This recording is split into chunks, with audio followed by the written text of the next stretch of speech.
नमस्कार, मैं रचना शर्मा चढ़दी कला डैम टीवी देख रहे सभी दर्शकों का स्वागत करती हूं। आप देख रहे हैं हिंदी के समाचार। समाचारों की शुरुआत से पहले एक नजर आज की मुख्य सुर्खियों पर।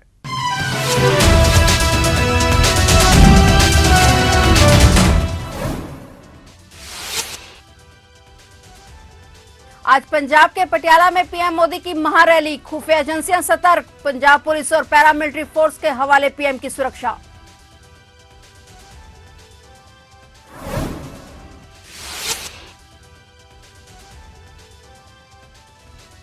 छठे चरण के लिए आज थम जाएगा चुनाव प्रचार। 25 मई को होगा मतदान। 5 चरणों में हो चुका है मतदान।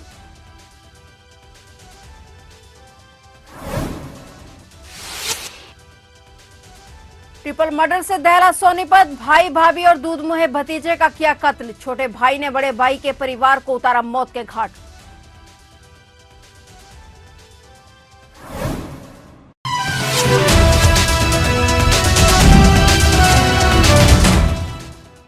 और अब समाचार विस्तार से। प्रधानमंत्री नरेंद्र मोदी पंजाब में 2 दिवसीय चुनावी दौरे के तहत आज गुरुवार को पटियाला में रैली को संबोधित करने वाले हैं। पीएम मोदी पटियाला के पोलो ग्राउंड में पहुंच रहे हैं, जिसे चारों तरफ से सील कर दिया गया है। यहां तक कि पोलो ग्राउंड वाले रास्तों की भी बैरिकेडिंग करके फोर्स को तैनात कर दिया गया है। वहीं केंद्रीय सुरक्षा एजेंसियों ने पंजाब को पीएम मोदी की रैली तक हाई अलर्ट पर रखा है, ताकि किसी भी प्रकार की सुरक्षा चूक ना हो सके। इसके लिए खुफिया एजेंसियां सतर्क हो चुकी हैं। आज की इस महारैली के बाद पीएम कल शुक्रवार को गुरदासपुर और जालंधर में भी रैलियां करेंगे। पीएम की आज की रैली को लेकर पोलो ग्राउंड के साथ साथ वाईपीएस स्टेडियम और न्यू मोती महल की सुरक्षा को भी बढ़ा दिया गया है। प्रधानमंत्री की सुरक्षा में पंजाब के 4 जिलों की पुलिस को तैनात किया गया है। इसके अलावा बड़ी संख्या में पैरामिलिट्री फोर्स तैनात की गई है।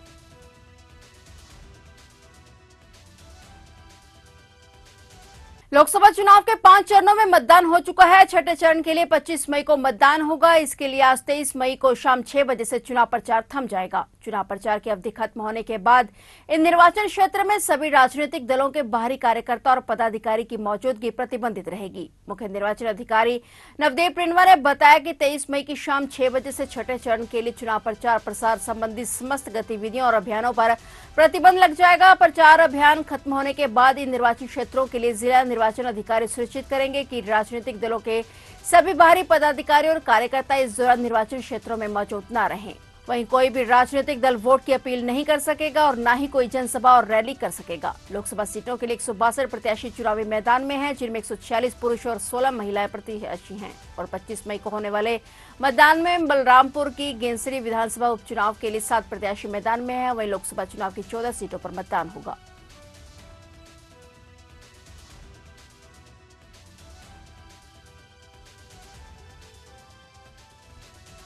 लोकसभा क्षेत्र लुधियाना से भारतीय जनता पार्टी के उम्मीदवार रवनीत सिंह बिट्टू ने चुनाव आयोग को एक हलफनामा दिया है, जिसमें उन्होंने अपने ऊपर दर्ज किए गए मुकदमों की जानकारी साझा की है। उन्होंने कहा कि मामले की सुनवाई कोर्ट में विचाराधीन है।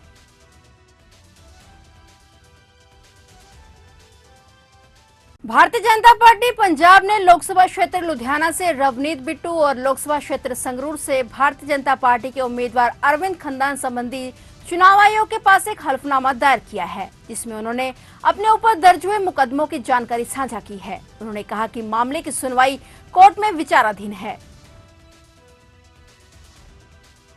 असम सरकार को यूपी के सीएम योगी आदित्यनाथ का बुलडोजर मॉडल काफी महंगा पड़ गया। बुलडोजर व एक्शन की वजह से अब हेमंत बिस्वा शर्मा सरकार को लाखों रुपए देने पड़ गए। दरअसल असम सरकार ने उन 5 परिवारों को 30 लाख रुपए का मुआवजा दिया है, जिनके घरों पर 2 साल पहले बुलडोजर चला था। इन परिवारों पर एक थाना जलाने का आरोप था। 2 साल पहले अफसरों ने नागांव जिले में पुलिस स्टेशन को जलाने में उनकी कथित संलिप्तता की वजह से बुलडोजर चलवा दिया था, मगर अब अदालत के आदेश के बाद सरकार ने मुआवजा दे दिया है। इसकी जानकारी असम सरकार ने गुवाहाटी हाईकोर्ट को दे दी है। हाईकोर्ट ने पहले उस वक्त के पुलिस अधीक्षक को फटकार भी लगाई थी। कोर्ट ने कहा था कि पुलिस जांच की आड़ में बिना अनुमति के किसी के घर पर बुलडोजर नहीं चला सकती। वहीं इस मामले में दोषी अधिकारियों पर क्या एक्शन हुआ, अदालत ने 4 सप्ताह के भीतर इसकी जानकारी मांगी है।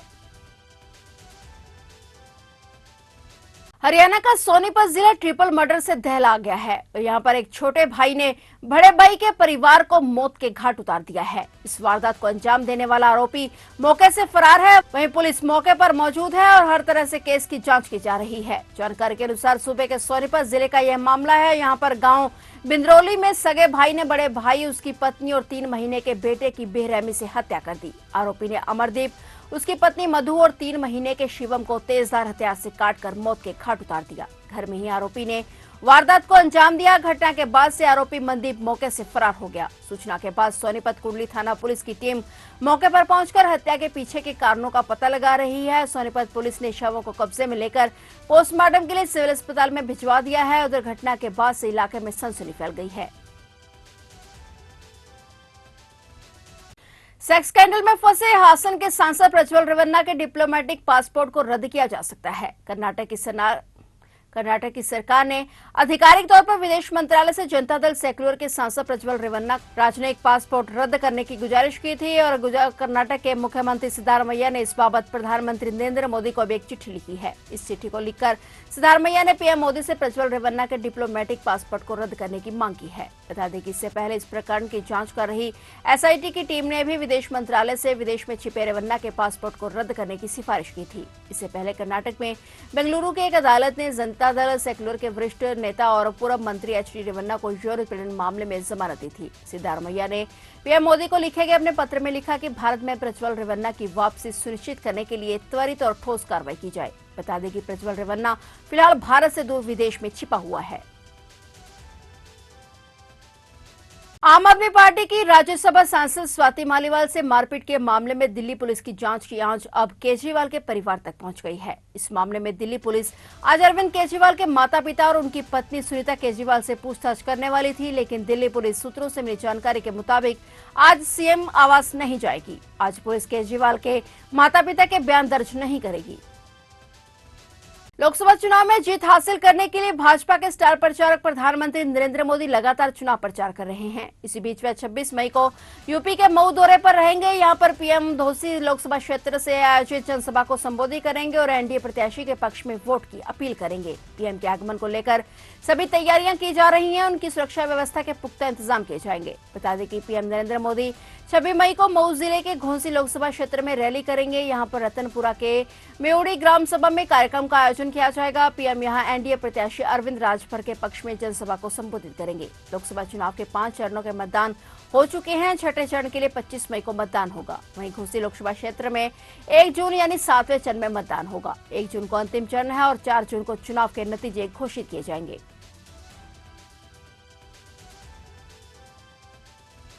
कलकत्ता हाईकोर्ट ने अहम फैसला लेते हुए पश्चिम बंगाल में ममता सरकार द्वारा 2010 के बाद ओबीसी के लिए जारी सभी प्रमाण पत्रों को रद्द कर दिया, जिससे करीब 5 लाख लोगों के प्रभावित होने का अनुमान है।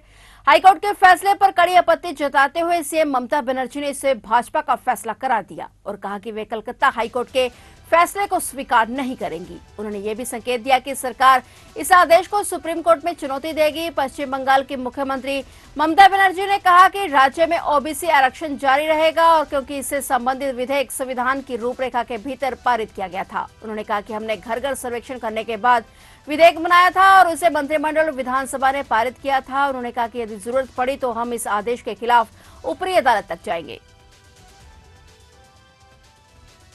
एम्स के इमरजेंसी वार्ड में उस समय अफरा तफरी मच गई जब एक शख्स को गिरफ्तार करने के लिए पुलिस की गाड़ी एम्स ऋषिकेश के आपातकालीन वार्ड में भी दाखिल हो गई। पुलिस की गाड़ी एक महिला डॉक्टर के यौन उत्पीड़न के आरोपी नर्सिंग अधिकारी को गिरफ्तार करने के लिए परिसर में दाखिल हुई। वीडियो में पुलिस की गाड़ी भीड़ भरे इमरजेंसी वार्ड से गुजरती हुई दिखाई दे रही है, जिसके दोनों तरफ बिस्तर पर मरीज लेटे हुए हैं। हालांकि इस दौरान सुरक्षा के अधिकारियों के एक समूह ने वाहन के लिए रास्ता साफ कर दिया। मरीज के साथ स्ट्रेचर को रास्ते से हटा दिया गया। कार आगे बढ़ती है और कई पुलिस अधिकारी गाड़ी के अंदर बैठे नजर आते हैं। पुलिस के अनुसार नर्सिंग अधिकारी ने प्रमुख स्वास्थ्य सुविधा के एक ऑपरेशन थिएटर के अंदर एक महिला डॉक्टर का कथित तौर पर यौन उत्पीड़न किया। इस घटना से अस्पताल के डॉक्टरों में आक्रोश फैल गया और वे हड़ताल पर चले गए। डॉक्टरों ने पुलिस में शिकायत भी दर्ज कराई। विरोध कर रहे डॉक्टरों की बड़ी संख्या को देखते हुए पुलिस ने आरोपियों को गिरफ्तार करने के लिए अस्पताल में गाड़ी घुसाने का फैसला किया। पुलिस आरोपी डॉक्टर को पकड़ने के लिए गाड़ी लेकर एम्स के इमरजेंसी में 4थे फ्लोर तक पहुंच गई।